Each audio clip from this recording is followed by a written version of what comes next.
Let's talk about Dereck Lively now. Cool. What have you thought about Dereck Lively?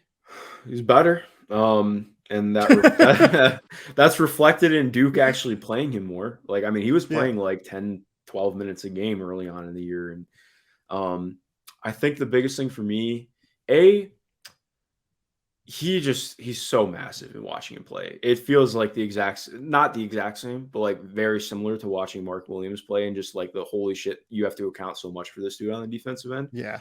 All year, like they've played zone so much this year because of what their issues have been in playing any kind of pick and roll coverage from any position on the court. And like I think since the beginning of the year, you've been able to feel that from Dereck. And like, I mean, he was leading the league in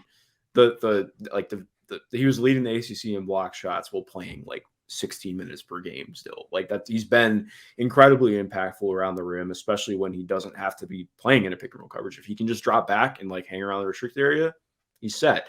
What's been really cool to see is that he's been a lot better with angles and his footwork in general over the last month. Because even if you go all the way back to like the first game that they played against Miami, like Nigel Pack and Isaiah Wong didn't have a good game, but Nigel Pack got into the paint routinely against him, and he really struggled. And Duke still won that game, but he ended up getting benched late. He didn't really play much in the second half. And then you look in where they're at over the last month of him, like even just watching the Virginia Tech game. Like I think part of it is cool because they've been good at employing him on guys where he doesn't have to close out, where he can kind of sag off and just hang out around the rim. So I do think like against teams like playing against Miami that had like they were playing Jordan Miller at the 5 a bunch, and he was having trouble with having to close out to a pop threat and having to play a little bit farther out. But again, where he's at now, like he's just been better being able to play out in space, move the right way, and just be huge and be a deterrent. So that's been a blast to watch from him. What do you feel about him offensively? Because I think that's where, let me focus on the defense first. That's good. I think my hottest college basketball awards take right now is if you only consider ACC in conference play for ACC Defensive Player of the Year, I think he is in a 2-person race with Leaky Black, maybe a 3-person race with Leaky Black and Reese Beekman. He is, I think, on a per minute basis, the most impactful defender in the ACC right now. I don't really think it's all that close either. Like even having this game against NC State on in the background right now, like the minutes that he's playing in this game are by far like the most, like he is shutting them down. Like NC State is a team that scores points. They just had like 29 points in the first half, right? Like this is not a normal defensive play. This is a crazy good defensive player within that league. His drop, like mechanics and his footwork in drop, as you mentioned, they have gotten just insanely better. Like it's just not even comparable to what it was early in the season.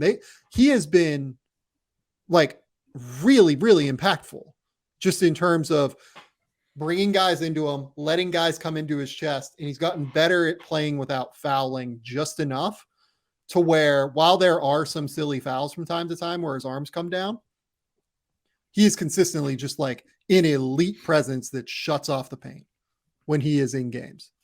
And his help rotations have been really on point when he has been in games. There's just not really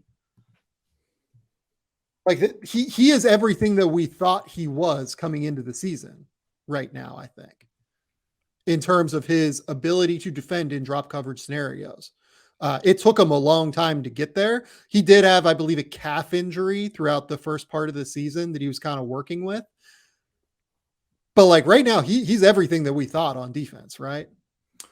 Yeah, I'll be completely honest. I was not super high on Dereck coming into the year. Like I was more borderline lottery than where I think a lot of people were at. So on was him. I, for what it's worth. Okay, I had cool. him I wasn't like sure. at 14 or so. Yeah, then we were around the same area. Like that's where I felt about him. I thought the flashes were always really fun. I never felt it was super consistent. But now, like, yeah, exactly like you're mentioning. I think he's still pretty raw in some of the things that he does defensively, but he's so good at what he does do really well that that's I'm incredibly invested in what he can be moving forward. Because like you mentioned, like he's just gotten better at like not being as jumpy, like like because especially early on in the year he was struggling with that a lot. I still think his body control is going to be a work in progress. Like that's something Mark Williams Yeah. had down way more pat than Dereck right now. I don't know what his growth trajectory was like because I didn't see him until last year for the first time. But I mean, agreed. Like I think what's fun too is like I think there's even more room for him to get better technically. Like he's not really great at just doing straight verticality right now. Like he tries to block everything. And that's one of the things that you see guys really improve on in the league in their first 2 to 3 years as a big. So to me, I look at that and I'm like, okay, well, that's even more in terms of being excited about what he can continue to get better at. Continuing to improve the footwork and angles. And like that's incredibly exciting to think about and what he can be as an interior defender and just defender overall. Well, and I just want to give some numbers here for context. Per pivot analysis, in ACC play right now, when Dereck Lively is on the court, opponents shoot 46.7% at the rim. It's not great. Uh, yeah. When he is off the court, opponents shoot 53.3% at the rim. Like the difference is enormous for Duke. Like he is an absolute monster on defense right now. I am a big fan of what I've seen from him defensively. You asked what the offensive role is. I think it's become a little bit more clear with Tyrese Proctor playing better that he can be just like a little bit more of a straight rim runner. Like he can set ball screens and go. I don't think he's a very good screener right now, unfortunately, Yeah, which makes it a everything little is a bit more roll. difficult. Everything. Yeah, Is everything is a slip. Everything is just like I'm gonna stop screening early, even before like we get to the mesh point. Like forget even slipping. Like it's maybe even Tyrese like rejecting a screen, but like Lively's gonna go early almost every time. It feels like, and it takes advantage of his speed where he can cover ground a little bit more quickly. But also he's gonna have to improve as a screener if this is gonna be the role. Yeah, for sure. I think my bear like I actually feel that he has some pretty good tape on just not that I think he's like an elite processor or anything, but I think he's pretty good at just making, one pass away reads on the roll if he catches the ball. Okay, kick to the corner because it's open. Like I think he's been fine at that. Even if like, okay, if they're not Xing out, then I kick it to the slot. Like I think there's stuff there that I've been intrigued by. My bigger question, like I think he's not super coordinated with the ball right now around the rim, which has been a problem for him. Like he gets blocked, and granted, he gets fouled quite a bit, but I think it is kind of an issue of like how much he can struggle to just put the ball up around the rim at times. Like he's only it's unfair to just be like, oh, he's only taking 3.5 field goal attempts a game. Part of it is like the guards he's working with have not been great. Like I don't think that like you mentioned, Proctor's been better, but Jeremy Roach has been a little bit underwhelming as a passer this year. Like I was hoping for a little bit more growth there. I think he's still been a good player for what it's worth, but like in terms of that, I haven't been super impressed. But he also drops a lot of balls. Like he's kind of struggled with catching passes at times. Honestly, like I feel like his best pass partner this year has been him and Flip. Like I think Filipowski and he have been at their best playing 2-man game together. But that also, again, is speaking to where Dereck is at as a player right now. Like he very much is like he has to rim run or be hanging out in the dunker spot. And that's not saying that there's not use in that, because I think I've really learned my lesson from Walker Kessler. Walker catches everything though. Well, yeah, no, exactly. But I just mean like in terms of being low on this archetype, like that there's and not that I was even that low on him. Like there could have been a lot lower, but like point being, like I don't want to just be like, well, what's his role? Like I think this is a guy that I think like I would love to see him on the Miami Heat. That was my immediate thought, because that's a team that's going to play a lot of zone. That's not just going to force feed him, hey, play drop 11 million times a game. Why do you keep saying that Duke plays zone? I feel like I have not seen them play. I feel like I've seen Duke play zone quite a bit this year. It's like just Synergy's numbers in terms of zone are like a little bit wonky, but like it has them playing zone like 5% of the time this year. It may have just been one of the games that I caught, because in that Miami game, like they struggled a ton against Miami. So I saw they kind of went for it there. But like I do think that their man can sometimes, like they play Lively in the middle of the court like so much. Like it is such a heavy drop that I think that a lot of the times like it can look a bit, Like he is zoning, a decent amount. And like most bigs in the ACC can't shoot. Like, let's be clear about that too. So it helps that he can just kind of camp out in the paint. He is just camping out in the paint. And I think that your idea about a zone is not wrong. You know what I mean? Like, I think that makes sense in terms of a fit for him. Yeah. The thing that worries me most on Dereck Lively right now, do you know what he's shooting on layups this year, according to Synergy? I'm sure it's pretty terrible because he dunks everything and everything else is a layup. So it would be shooting a lot worse than 70% on twos like he is right now. Dereck Lively has taken 20 layups this year. I would like you to guess what the number is in terms of layups. Has he hit 8 of them? That is actually, that's exactly right. He's hit 8 of them. God damn it, Mark. I knew that it was 40%. That that is 40% in terms of field goal percentage. Do you know what that ranks nationally? Probably pretty bad.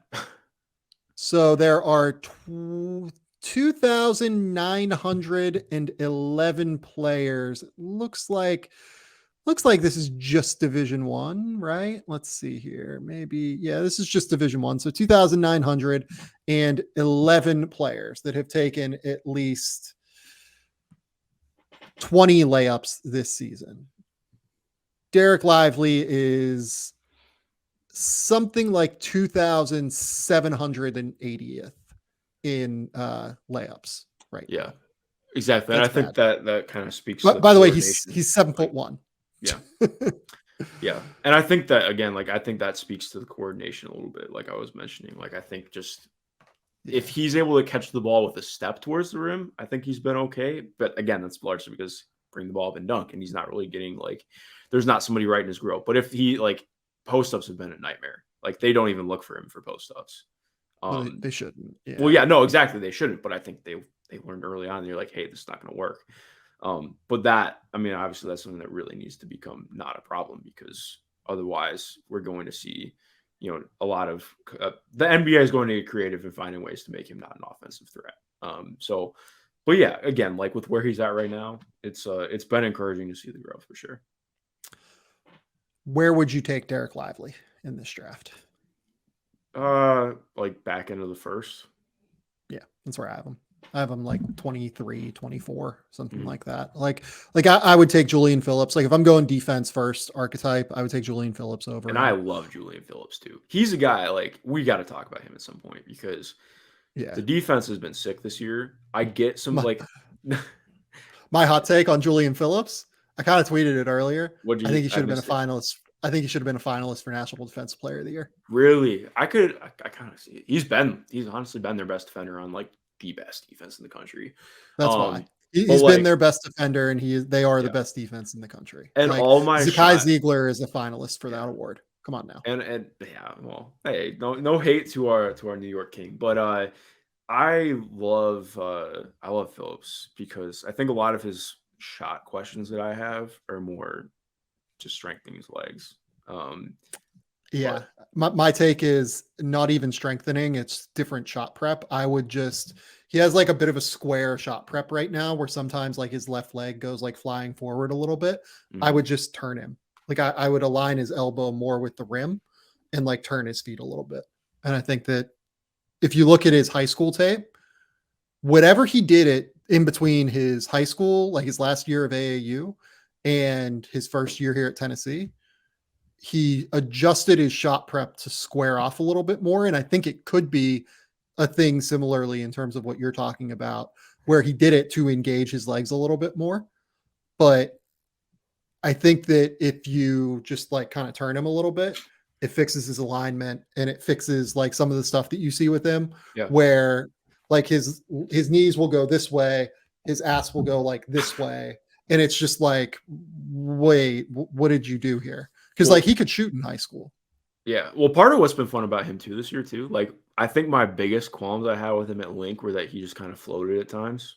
Yeah. And it's been the opposite this year. Like he's been so aggressive in finding ways to insert himself in the offense. And like, to me, like, all right, I'm pretty bought in on that. Now, obviously, not to make this a whole Julian Phillips episode, but I think like he's one of the guys I'm much more interested in in what that can be this year for No, sure. yeah. We'll talk about Julian Phillips at a later date.